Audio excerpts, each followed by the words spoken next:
kita mau tanya apa sebetulnya hukum itu panjang. Kita harus bicara secara teori.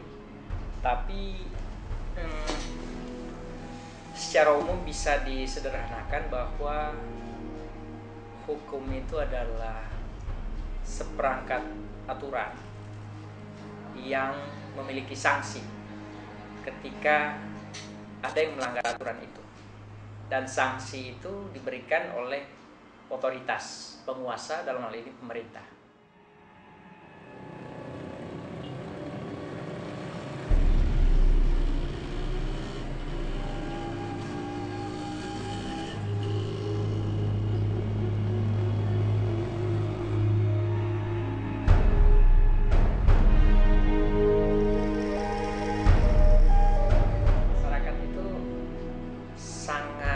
Variatif dalam pemahaman hukumnya.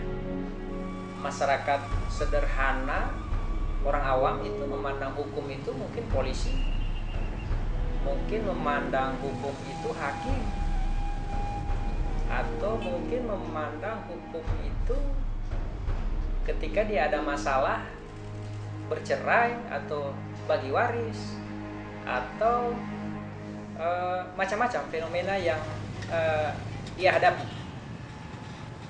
Tapi yang pokok adalah bahwa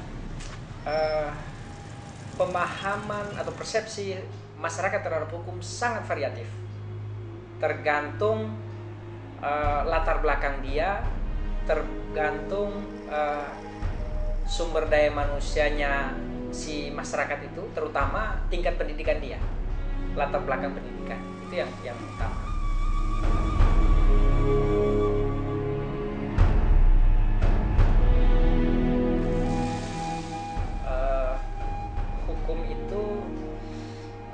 Memang salah satu tujuan hukum adalah mencapai keadilan. Nah, ketika kita mau mencari keadilan itu kan sifatnya dia filosofis dan sangat subjektif, tergantung siapa yang memandang. Ketika seseorang melanggar hukum, orang yang dilanggar itu, misalnya ada kecelakaan lalu lintas, ada seorang pengendara motor yang kemudian menabrak anak kecil di jalan. Nah, itu sangat subjektif ketika kita harus mencari penyelesaian dan kemudian menghasilkan solusi yang adil untuk penegakan hukum, misalnya di dalam pelanggaran lalu lintas itu. Saya kasih contoh, misalnya itu yang tadi, seorang tua dari si anak kecil yang ditabrak itu pasti akan mengatakan hukum itu adil ketika si pengendara motor yang menabrak anaknya itu dihukum seberat-beratnya. Sebaliknya, si pengendara motor akan mengatakan hukum itu tidak adil ketika dia dihukum berat. Dan sebaliknya begitu, ketika si pengendara motor tidak dihukum, dia merasa hukum itu adil. Dan si orang tua yang anaknya ditabrak itu mengatakan hukum itu tidak adil. Sangat subjektif sebetulnya.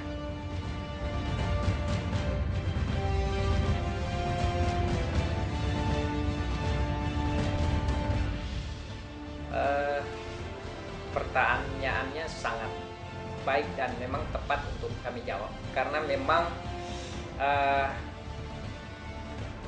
salah satu tugas pokok dan fungsi Kementerian Hukum dan HAM itu adalah melaksanakan sebagian tugas pemerintah dalam bidang pembangunan hukum.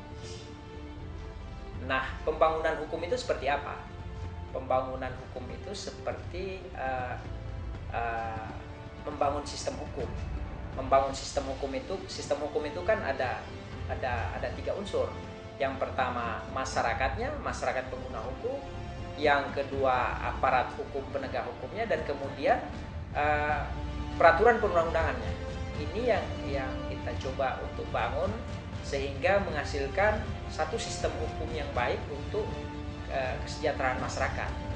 Nah, Kantor Wilayah Kementerian Hukum dan Hak Asasi Manusia Gorontalo sebagai kepanjangan tangan daripada Kementerian Hukum dan HAM yang ada di pusat itu melaksanakan tugas-tugas kementerian, tugas pokok dan fungsi kementerian dalam wilayah Provinsi Gorontalo.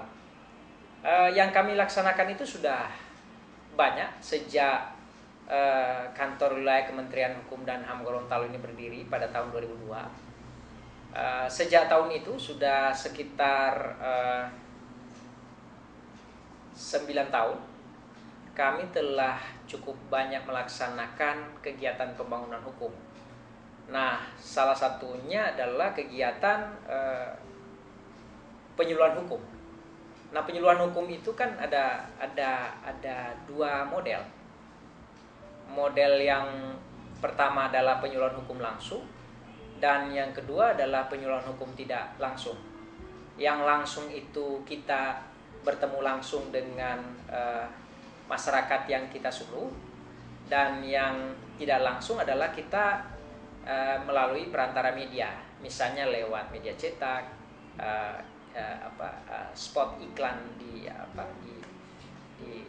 media TV dan radio. Saya kira itu cukup efektif untuk memanfaatkan ruang yang ada bagi orang-orang atau masyarakat yang memang tidak sempat untuk mengikuti kegiatan program penyuluhan hukum langsung kita. Nah, kita juga punya dialog interaktif di RRI, di TVRI juga pernah, tapi yang secara gradual itu di RRI, di radio. Kita mengadakan dialog interaktif terhadap satu tema, misalnya undang-undang narkotika, undang-undang korupsi, terus dan banyak lagi. Kalau penyuluhan hukum langsung, kita sudah tanda kutip menjelajahi semua ruang yang ada, nyaris semua ruang yang ada di Provinsi Gorontalo ini. Kita pernah melakukan penyuluhan hukum di Torosiaje. Torosiaje itu sebuah kampung yang adanya di tengah laut. Di situ ada komunitas suku Bajo. Kita pernah nginap dan bermalam di situ, kemudian melakukan sosialisasi penyuluhan hukum di situ. Kemudian kita juga di banyak kabupaten kota, di 6 kabupaten kota yang ada di Provinsi Gorontalo, mulai dari Kota Gorontalo, Kabupaten Gorontalo, seterusnya sampai dengan yang terakhir Kabupaten Gorontalo Utara, kita sudah pernah ke sana. Kita pernah menyuluh di perbatasan Provinsi Gorontalo dan Provinsi Sulawesi Tengah, yaitu di antara Gorut dengan Kabupaten Buol. Terus kemudian juga kita pernah melakukan penyuluhan hukum di Desa Pinogu. Jadi Desa Pinogu itu adalah sebuah desa yang kemudian sekarang berkembang dan sudah dipersiapkan sebagai sebuah kecamatan persiapan di Kabupaten Bone Bolango. Itu adalah sebuah desa yang secara geografis dia terkungkung dengan lembah gunung, pegunungan, dan itu tidak bisa dicapai dengan moda transportasi yang ada kecuali kita berjalan kaki. Nah, jalan kaki itu kita tempuh selama sekitar 12-13 jam untuk jarak sekitar 40 km. Nah, saya bukan mau melebih-lebihkan, akan tetapi kerja Kementerian Hukum, Kantor Wilayah Kementerian Hukum dan HAM Gorontalo itu adalah salah satu prestasi kami, karena barangkali sedikit sekali, kalaupun dibilang belum ada sama sekali instansi yang pernah menembus ke sana dan kemudian melaksanakan kegiatan penyuluhan hukum di sana. Nah, kegiatan kami di sana tidak semata-mata seperti yang saya sampaikan kita melaksanakan kegiatan penyuluhan hukum, Akan tetapi kita ada kegiatan-kegiatan pendukung lain, seperti kita membagikan pakaian-pakaian untuk masyarakat di sana yang barangkali membutuhkan, dan ternyata mereka sangat apresiatif dengan itu. Terus kemudian kita juga mengadakan semacam layar tancap lah begitu. Nah, di sana kita putar film, dan apresiasi masyarakat di luar dari yang kami bayangkan. Masyarakat sangat antusias, dan bahkan mungkin kalau boleh dibilang kita mau ditahan dulu, jangan dulu pulang. Kita di sana ada 3 hari 3 malam termasuk perjalanan. Nah, itu merupakan salah satu, kembali lagi saya ingin katakan, salah satu prestasi kami tenaga penyuluh yang ada di kantor wilayah Kementerian Hukum dan HAM Gorontalo, karena berhasil menembus daerah yang hanya sedikit orang Gorontalo yang bisa menembus ke sana. Saya kira itu. Pahit manisnya mungkin yang bisa saya ingat adalah ketika kita melaksanakan penyuluhan hukum di sebuah desa di Kabupaten Gorontalo. Ketika itu yang kita sedang bahas pada sesi tanya jawab itu adalah masalah hukum perkawinan dan hukum waris. Dari beberapa penanya ini ternyata ada 2 orang yang sedang berperkara, dan kita tidak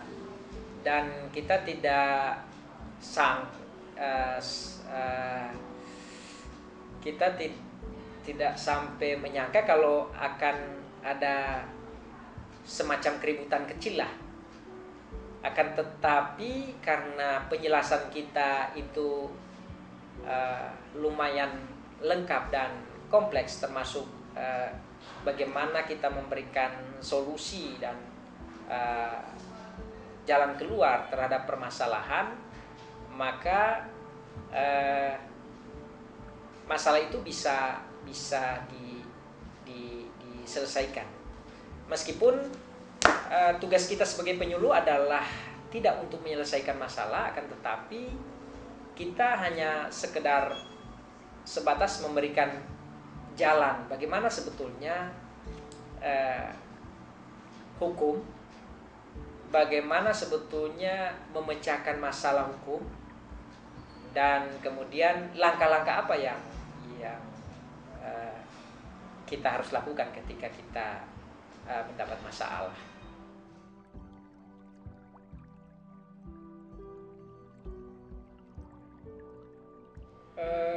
Harapan saya sebetulnya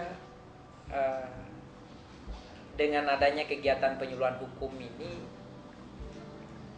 ini akan merubah mindset atau paradigma masyarakat dari yang tadinya penegakan hukum itu lewat tindakan preventif menjadi penegakan hukum itu dimulai dari masyarakat.